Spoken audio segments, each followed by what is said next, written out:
Truck driver, masarap pakinggan para sa ibang tao.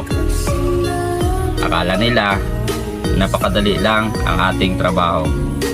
Ang hindi nila alam, napakalaki ang nakaatang sa ating responsibilidad dahil sa bawat biyahe, nandyan na yung pag-iingat sa mga pangarga at sa unit natin. At isa pa, napababayaan na natin minsan ang ating pamilya.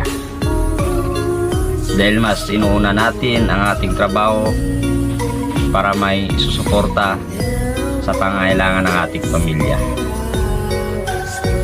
At sa pag-alis natin sa ating pamilya, hindi natin alam kung makakauwi pa tayo ng ligtas sa kanila. Kaya sa mga asawa dyan na puro hinala sa kanilang mga asawa, kung alam nyo lang ang mga hirap ng sitwasyon ng inyong mga mister.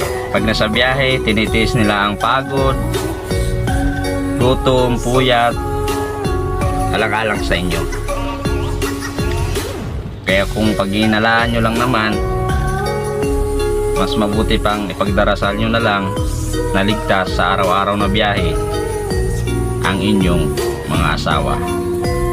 Kaya saludo ako sa mga kapwa kong truck driver na kailangan lumayo sa kanilang pamilya para magtrabaho, para matustusan ang mga pangangailangan ng kanilang pamilya.